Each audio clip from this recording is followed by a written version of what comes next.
I'm going to be debating on the Atheist Experience here in a few minutes. You guys are awesome. Keep it up. Keep up the good work. You are awesome too, Philip. Thank you. Yeah. Give me line 3.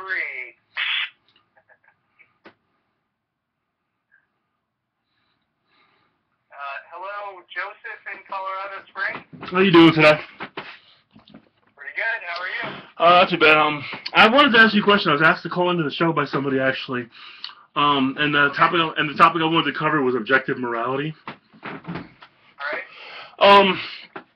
I talked to a lot of atheists, and I'm actually close friends with a lot of them.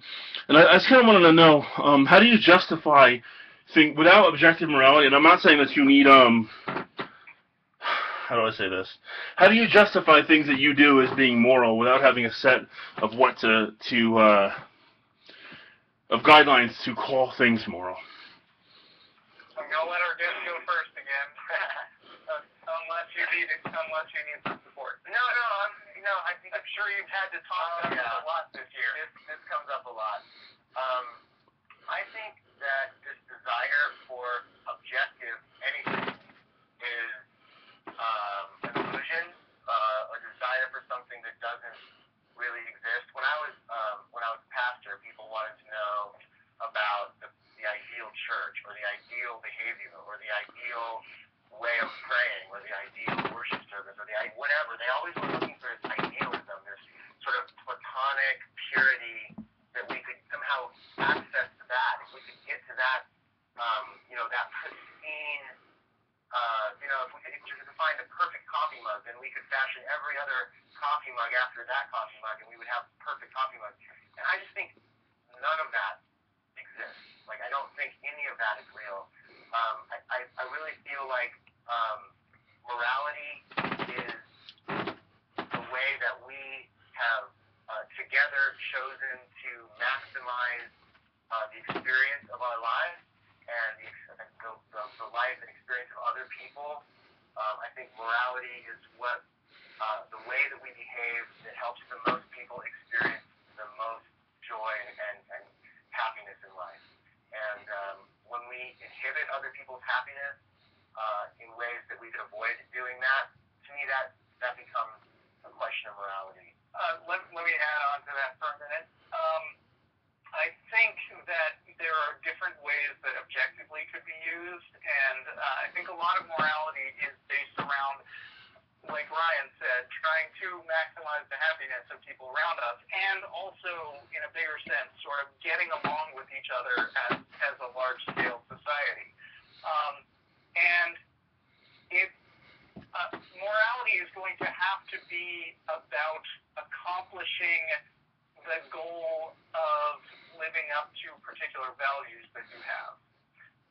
The values could hypothetically be subjective in some way because they are relative to the people who have the values. Like, for instance, if cows were to make the most moral society, then I think hamburgers would certainly be banned. But given that we can agree on a certain set of value judgments, and I think most of us can, because there are a lot of things we value, like living a long life, living a happy life, not being in fear of dying or of losing all our stuff all the time, finding love. Given that those are our objectives, there are objective ways to achieve those, just like, for instance, there are objective ways to achieve a healthy body. Like, if you eat good food and don't smoke and don't do a lot of other bad things that are bad for you, those are objectively ways to increase your chances of survival.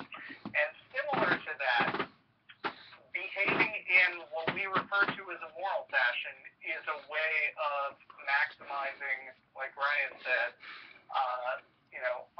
our happiness and good living. And there are ideas that the Bible presents as moral, which are actually counter to some of those objectives, and people wind up arguing about how those things are really good for us, even if it's not obvious. And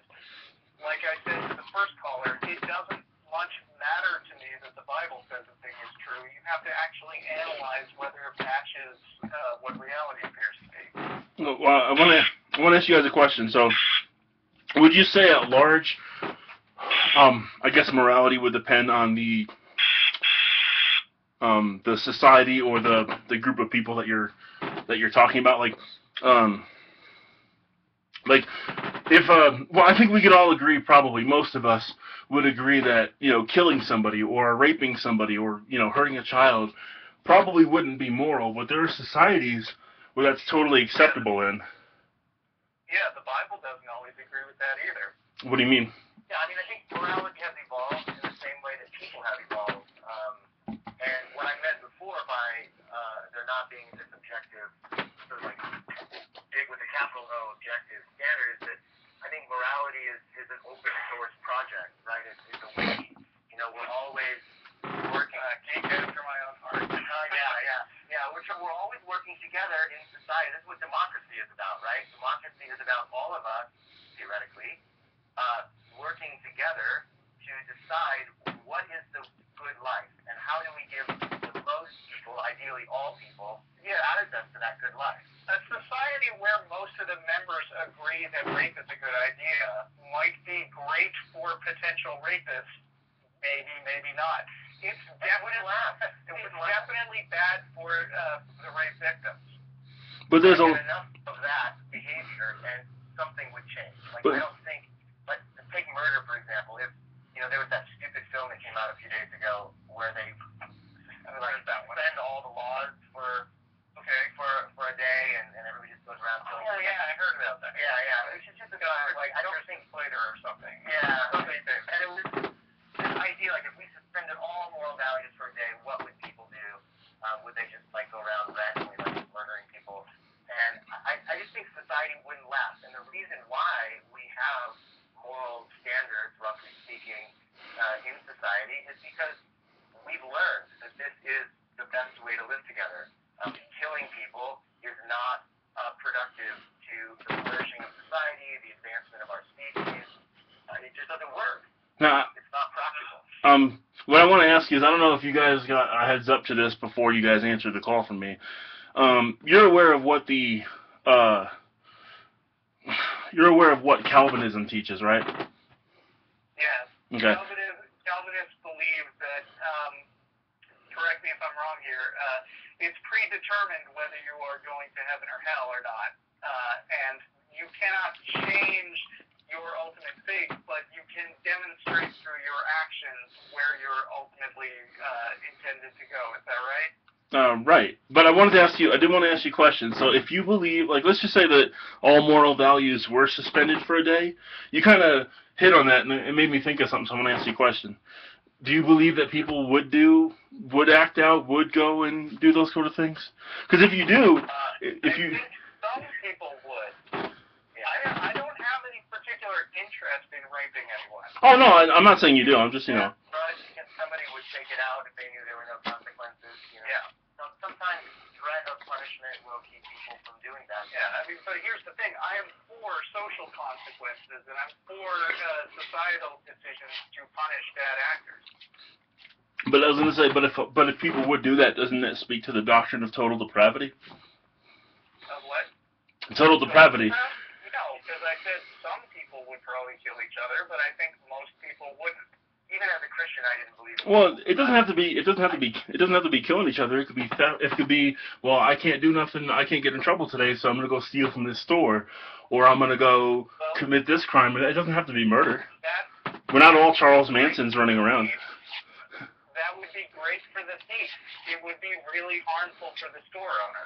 And so I think, when we're talking about immoral actions, we're talking about a zero-sum game or worse, where one person's gain is another person's loss, and the society as a whole doesn't benefit.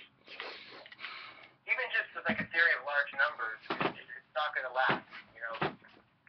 I've had this question put to me too by some Christian podcasters this year, and they said, they asked me, why would I do a year without God? Why not do a year without morality, or a year without a year of running a child slave ring or something like that? And I said, because I don't want to. I don't want to do those things. I don't want to hurt people. I've never wanted to hurt hurt anyone. I mean, well, that's easy. Yeah, but you might not. It's not just about hurting people. I guarantee you, there are things. Let me ask you a question. If I could, this was posed to, and I don't want to take up too much airtime, whatever. But this was posed. I want you to think about this. This was posed by, you know who Paul Washer is, correct? What? Do you know who Paul Washer is, or Matt Slick? Paul, I know Matt Slick. Yeah. Okay. Talked to him a few times on the show. I don't think I know. Yeah, I've heard those shows. I've listened to you guys for probably. I've probably listened to you guys for the last like couple of years. Someone told me to call on the show and. Go back and hear the Matt Slick episodes because there were one where he talked to me and two where he talked to Matt. I think. Okay, yeah, I'll go back and hear them. What I was gonna ask is, so I mean, I don't know if you guys have the idea or the whatever that humans are. Not all of us are bad. Some of us are naturally good. But let me ask you a question. If I was able, and this will be the last question I ask because I don't want to take up too much time, you guys. If I was able to take every thought that you guys have ever had, everything, like any thoughts you ever had, and post it up onto a big screen TV for everyone to see, would there not be a few of them that you thought maybe I shouldn't have thought that, or that's embarrassing, or that's against morality, or anything like that? Because I know with me, there's been plenty of stuff that I thought that I would not want everyone else to know. There would be some things that embarrass me and some things that I'm really proud of, just like everybody. Well, doesn't that say to you that like there's at least some element of immorality in everybody, or bad? Yeah. So, absolutely. Yeah, definitely. I mean, mostly it's total depravity, though. We are all complicated creatures full of desires and impulses. Yeah, a lot of times we are selfish and would like to do things that benefit us if we can get away with them. But that is what the morality question is, because the reason that this issue is so hotly debated by philosophers and theologians is because it's really complicated to set up a world where everyone can live as well as possible and not just have like one guy who's the emperor who gets everything and screws over everybody else. Okay. I could agree with that. Well, I think you guys have pretty much answered everything I had for you. So. Great. All right. Well, I guess you guys have a good day. I'm gonna go back to watching your show on the webcast now. All right. You guys have a good day. Don't work at all. Hang up 3.